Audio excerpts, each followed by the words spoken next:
Jain to all, myself Shikha Agarwal, Assistant Professor in Ajay Kumar Garg Engineering College. So students, today we are going to discuss one more topic of computer networks, that is error detection and correction.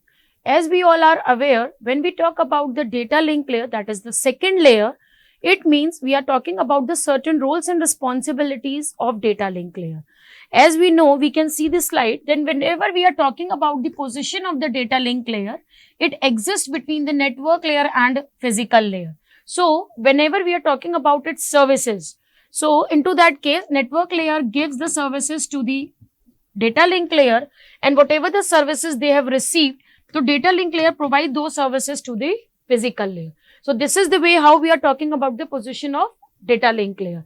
When I'm talking about the data link layer roles and responsibilities, so there are certain roles like packetization, flow control, media access control, addressing and error control. These are the basic responsibilities we have already discussed when we are studied about the network models. So out of all these responsibility, in today's lecture, we are going to discuss about the one parameter that is known as an error control. When I'm talking about the word error, it means data can be corrupted during the transmission, but there are certain applications is being required so that we can easily do the corrections into the error, or we can easily detect the error. So whenever I'm talking about transmitting a data from one node to another node, sometimes the data can be corrupted.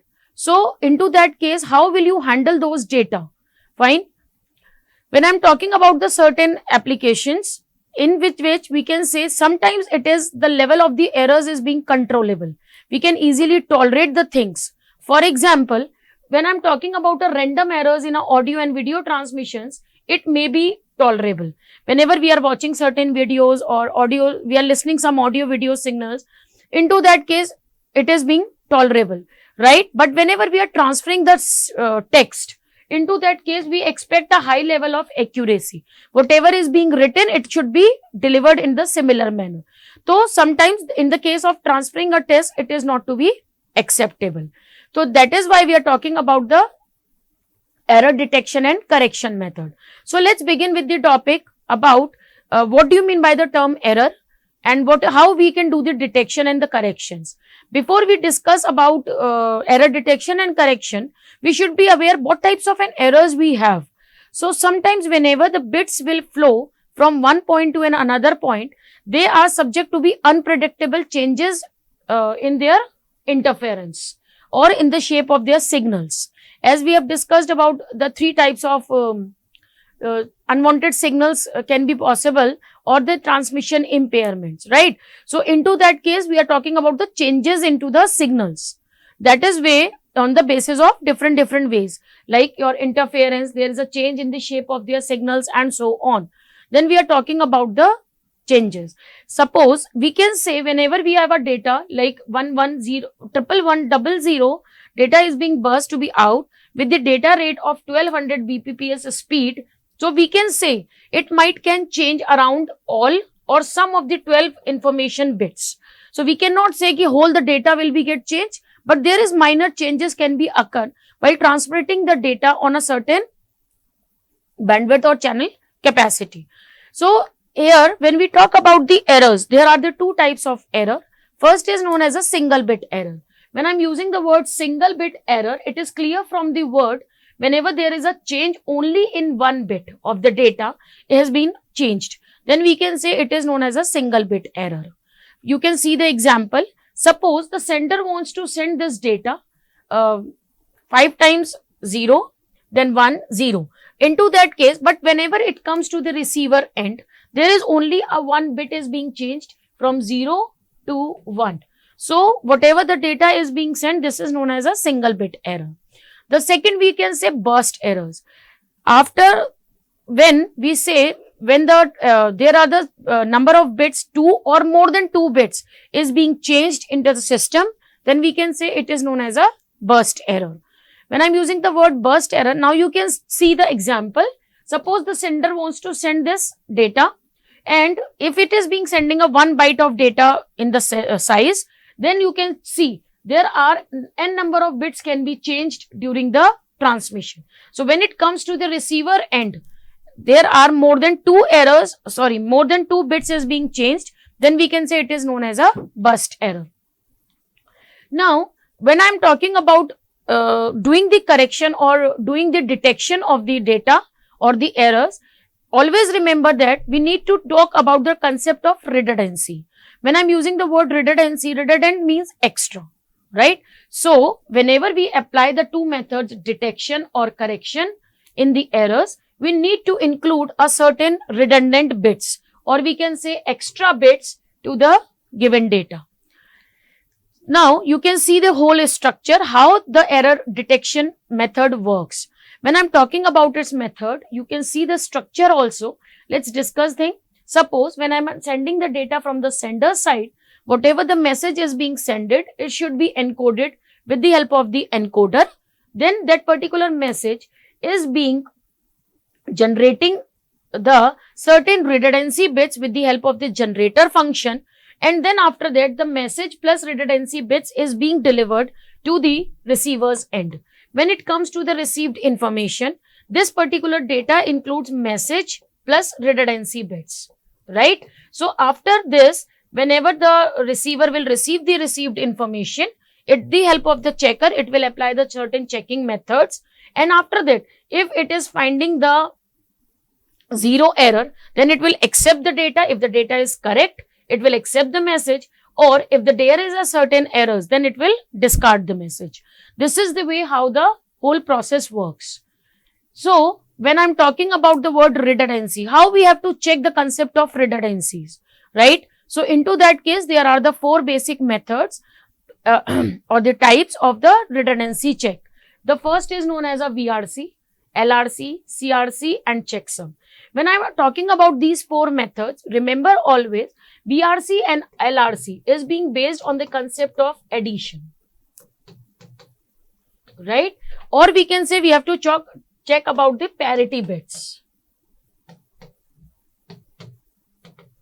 But when we talk about the CRC, it is being based on the division method, right? And when we talk about the next method, this is being based on the complement method, right? So, these are the four basic methods. Now, let's begin with the first method of the process of error detection. When I'm talking about the error detection, always we have used the same structure which we have discussed in the previous slides. So, we can see whatever the sender will send the data, suppose that particular being encoded with the help of the k bits, then we can say the data world becomes k bits data, right? Now, after that, whenever we have to apply the generator function, that k bits will becomes n bits. So, that data world will become the code word. When what is the code word? Code word is k bits of the data world plus some certain redundancy bits, which is equals to n bits, right? After that, when it comes to the receiver end through the transmission medium, then that particular code word is being checked with the help of the checker function. If there are certain errors, then automatically it will discard the data. If there is no, then it will extract the data into the k bits, and then we are having a data world. It is being decoded, and finally the receiver will receive the data. This is the way how we are talking about it. So, in these methods, we are going to talk about how we have to generate the redundancy bits and how we have to detect the errors in the given blocks. So, the first method is VRC. When I'm talking about the VRC, it stands for vertical redundancy check. Basically, we can say this is the most common and least expensive mechanism for error detection. As I have already told you that VRC and LRC is what? Based on the simple addition. So, here we have the concept, we have to check how many number of ones are there in the data. So, whatever the number have, we have to sum the number of ones in a particular data. So, in this particular technique, what we have to do is, we have to take the redundant bits, which is also called as a parity bits, and that particular parity bits is being appended or included with every data unit, so that the total number of ones in a particular data, we have to check the number of ones, and those number of ones becomes even. So, we can say when I'm talking about the VRC, this particular is being based on the parity bit system or redundant bit. and those bits is being added the number of ones so that we can make it even. Then after that, we will include into the message bits those parity bits, and then we can generate the n bits code word. Right? So this is the way how we have to work on to it. Let's see one example about the VRC. When I'm having the method of VRC, into that case you can see I have given you an example of VRC. Let's apply the error detection method. So into that case, whenever it comes to the sender side, as I have already told you, when we are talking about the sender side, sender is having a message of 1 1 4 times 0 1, right? Then it will apply the generator function. As I have already told you, in the case of VRC, what is the generator function? This is known as a parity bit. Right? Now, into that case, what happens? We have to generate the code word. Right? Into this code word, we have to check how many number of ones are there in the given data. So, now you can see we are having a number of ones as 3. Right? So, to make it even, we have to include a one more 1. So, now, if this is a k bits, then the code word will become k plus redundancy bits, that is equals to n bits. Right? So, what is the k bits? K bit is 1 1 4 times 0 1. Right? So, to make it even, we have to include the one redundancy bit, that is 1, to make it even. Now, what is the n bits? It becomes 1 1 4 times 0 1 1. Now, this is the n bits code word which is being sent to the reliable transmission medium to the receiver side. Now, after that, when it comes to the code word of the receiver's end, now the receiver will apply the checker function. Again, what is the checker function? Again, similarly, the parity bit function. Into that case, if the data world is 1 1 4 times 0 1 1. Now, after this, now it will apply the again parity bit function to check whether the number of ones are even or not. So, now it will check how many ones are there? 4. So, into that case, it will extract, right? Otherwise, it will discard. But according to the parity bit method, it is having a 4 number of ones, means we are having a even parity. So, into that case, it will extract the last bit and it will receive the data as 1 1 4 times 0 1. Right? This is the way how the vertical redundancy bits work. Clear? Now, the next method we are talking about a longitudinal redundancy check. Basically, when I'm talking about the longitudinal redundancy check, it is also based on the concept of checking how many number of ones are there. But in comparison to VRC, it is increasing the livelihood of detecting the burst errors. We can say whenever we are having a burst errors, it means a redundancy of n bits can easily be detected with the help of busting in errors of n bits. So, this is however a one pattern of errors that remains exist. If we have a 2 bits in the one particular data is being damaged, the checker will also not able to detect a particular error. So, this is the way how we are talking about a longitudinal. So, now see the example. Suppose we are having a message of n number of bits, right? So, we will use the same structure what we have already covered in the previous class. So, now what we have to do? We have to convert the message into the equal number of bits. So, these are the 32 bits which is being converted into set of 88 bits. This is the way how you will include the data. After doing it, now whenever we are talking about the center side, as we have already discussed, we have to apply the checker generator function. So, into that case, what happened? The generator what will do is we have to include the data. Now, at the sender side, it will work not in a vertical manner, but it will work in a longitudinal manner, right? So, into that case, it will write 1 1 1 0 0 1 1, right? Then after that, next to it, it will write the next 8 bits 1 1 0 1 1 0 1. Then into that case, it will write the next bits 0 0 1 1 001, and in the last it will write the last bits 10 10 1001, right? Now into that case we again apply the generator function after writing it to check how many bits is to be there. So into that case what we have to do is we have to check the number of ones longitudinally. So into that case it will check 2, 3, 4. It is having a 4 number of ones. It means I am having a even number of ones, right? So when we are having an even number of ones, we have to include 0, right? Now you can check longitudinally 1 000. So it means 1. 1 1 0. It means we have to include 0. 3 times 1 1. 2 times 1 0. 3 times 1 1. 2 times 1 0. 3 times 1 1. Now, whenever we are sending the data into the network, now if these are the data bits, now the code word will become redundant message bits plus redundancy bits, right? So what is the message bits? These 32 bits will become a message bit, plus you have to include these as a redundancy bits. So redundancy bit become 10 10 10 10. So these are your redundancy bits. This is the way how you have to send the data. When it comes to the receiver side, you can check one thing. I've included all these 4 bits as it is. Sorry.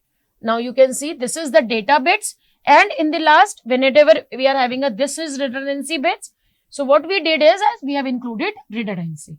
Now we will follow the same pattern what we have discussed in the sender side. So first we have to write these bits 111 00 3 times 1. Then in this longitudinally we have to write 110 1101 00 11 001. Then we have to write this 10 10 1001. And finally, we have to write the redundancy, which is also the part of data bits for the user, right? Now we have to again apply the checking function. After applying a checking function, we can got as all 8 zeros, right? So into that case, this is being extracted and accept the data. So it means this particular data is extracted, and finally the receiver will receive the data word as this one, right? This is the way how we are talking about the longitudinal redundancy bits. We have already discussed the 2 methods. First is LRC and VRC. You can see that these are the 2 techniques where we are just checking how many number of ones are there, right? So if there is a even number of ones in the data by default, so we will get it like in the similar way. So we are not getting that much of level of accuracy. So due to which we are moving towards the next method, which is known as a CRC, cyclic redundancy check. As I have already told you, VRC and LRC is being based on addition, which is based on the parity bit concept, but CRC is being based on the binary division method.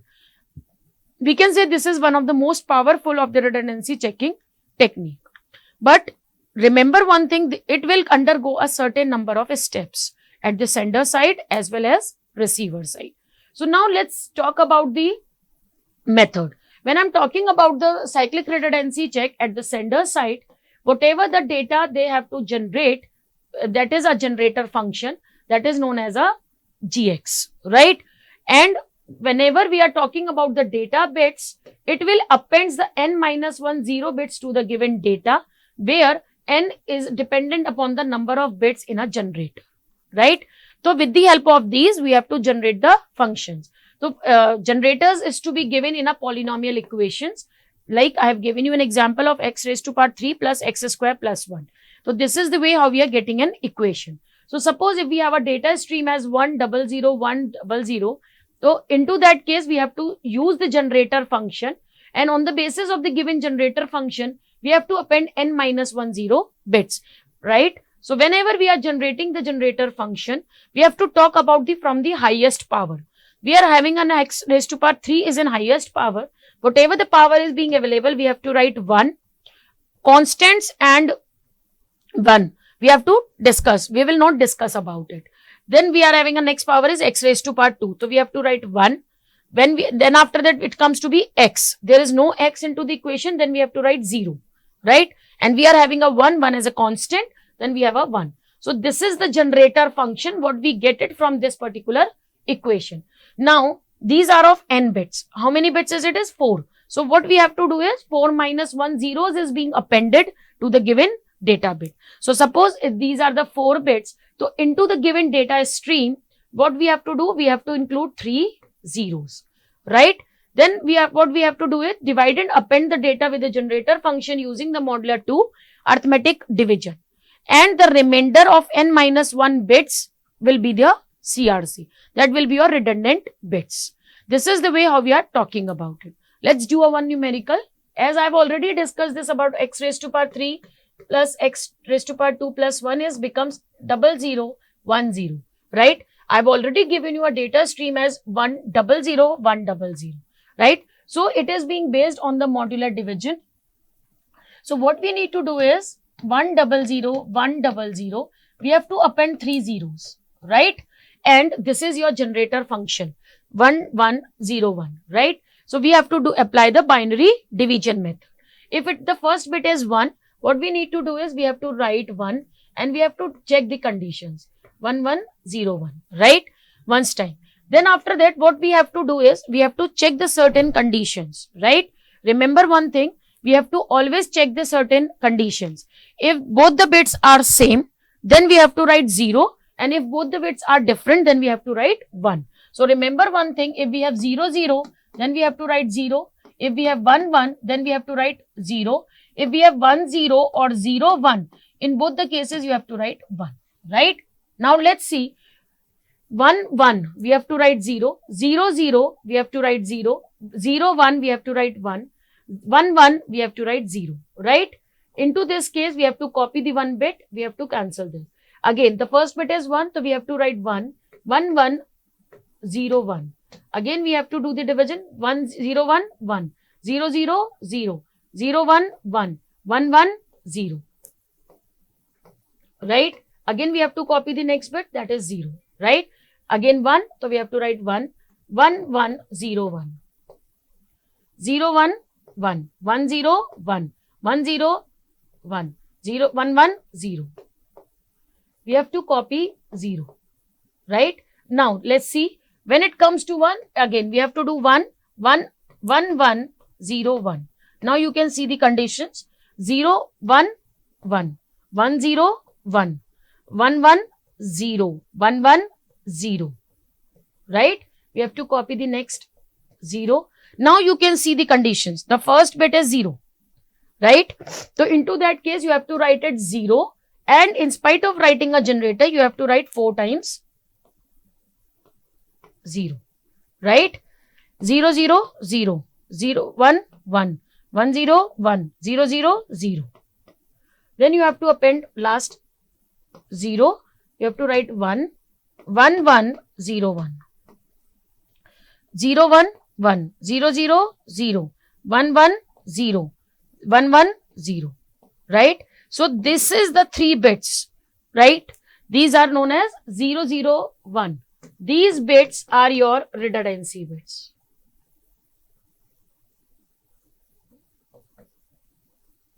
Right? So I mean to say, whenever the sender will send the data, whatever the 3 zeros they have appended, in spite of 3 zeros, it will append redundancy bits. Now the data word will converted to the code word will becomes 100 100 001. This is the code word which is being sent from the sender side to the receiver's end. Then after that, let's talk about the receiver's end, where they will apply the generator to the checker function. Remember one thing, when we talk about the receiver's end, it is having a same generator function which is being used by the receiver, is working as a generator, and you are using the checker function. Now if the remainder is 0, then the data is correctly received, else there is an error. So let's talk about the word. Let's discuss about the division in 1 1 What was the code word? 100 100 001. 100 100 001. Again, we will do the binary division with the same function. 1 1 1 0 1. Again, 1 0 0 0 1 0. Similarly, you are doing the same thing, right? 1 1 0 1 1 0 1 0.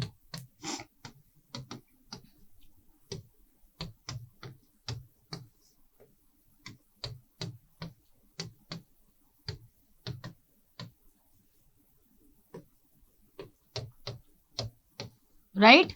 1 0 1 1 0 1 1 1 0 0. Now you can see here comes to be 0. So what you need to do is you have to append 0 and you have to write 4 times 0. After writing it, you will get 1 1 0. 0 cut, and finally you will putting 1. So it will be a completely divisible. 1 1 0 1.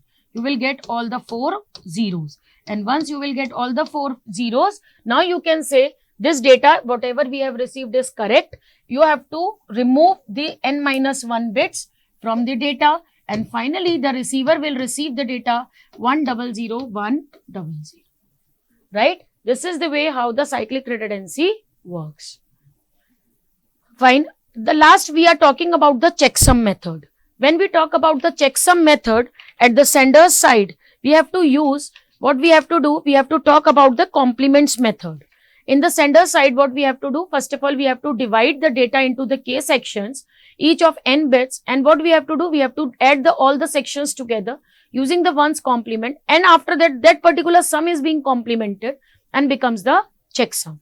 Again, the checksum will be sent with the data, and on the receiver side, it will add it including the checksum, and then finally, we will get the desired output. If the complemented of the sum is zeros, then it is accepted, otherwise it is rejected. So let's talk about this example also. Suppose we have a data bits of n bits. So what we have did, we have divided into the equal n bits, right?